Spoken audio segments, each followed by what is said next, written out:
Greetings and welcome to another week here at Beetle University. I, of course, am Professor Moptop, and as always, thank you for joining us. Next week will be our final lesson, and this week we have a very cool, very interesting, very strange Beatles song to talk about. Possibly the weirdest Beatles song of all, and there's quite a few contenders, but I think this one just might take the weird cake. It started in April of 1967, right after they wrapped up all work on Sgt. Pepper, but before it came out, the Beatles had unlimited studio time, they had a lot of creativity, so they were able to take a little time in the studio to screw around a little bit and just sort of play. Now at this time, they knew about meditation, and they knew what a mantra was, which is simply repeating the same phrase again and again and again and again. Now, while most of the time a mantra is a peaceful message, the Beatles decided to repeat the phrase, "You know my name, look up my number," again and again and again. Now, in the phone book in England, a little bit like the Yellow Pages here in America, they had a ad campaign that was, "You know the name, look up the number." And from that, John Lennon sort of turned it around and created his own phrase.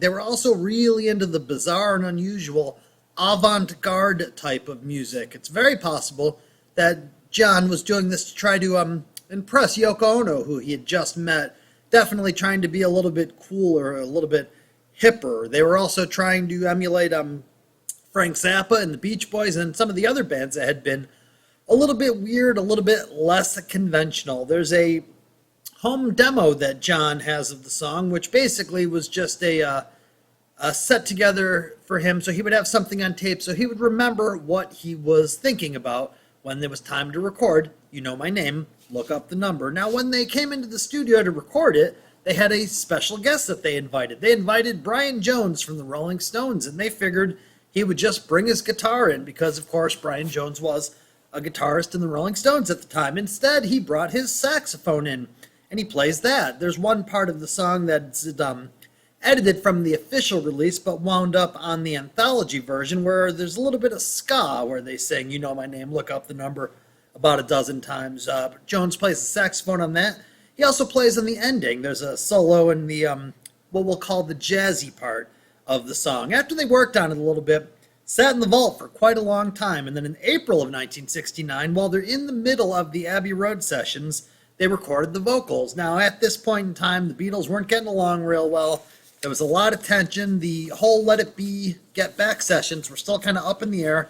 They didn't really know what was going to happen, but John and Paul managed to have a really fun session together. Now, the first part of the song is the phrase read again and again and again and again. The second part of the song is what they call the Goonie part. There are sound effects. There's a lot of goofy whistles and strange voices, and this comes from an influence of the Goon Squad, which was a comedy troupe, which Peter Sellers and a few other notables were part of. But this is also George Martin's influence, who he had a lot of novelty records before he crossed paths with the Beatles, and a lot of these had strange and unusual sound effects put in really important places. And then there's that jazzy part that I talked about earlier with Brian Jones' saxophone and John kind of muttering the lyric, not really singing, definitely making noise. There's also a piece where you could hear Mal Evans shoveling gravel, and this is not the first time that the Beatles asked Mal Evans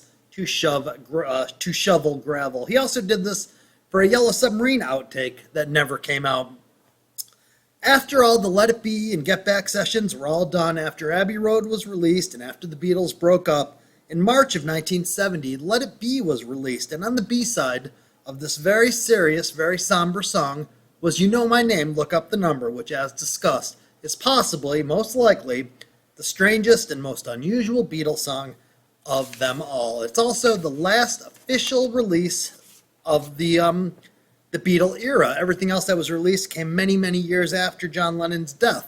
So it's an interesting song. It's not quite a footnote. It's definitely an unusual and rare song. It's one of those songs that even hardcore Beatle people might not know about. Now, next week, we're going to be talking about one final bit of the end, and then we're also going to wrap up Abbey Road, and we're going to wrap up our entire unit here of Beetle University. So thank you as always. We'll talk to you in just a few short days.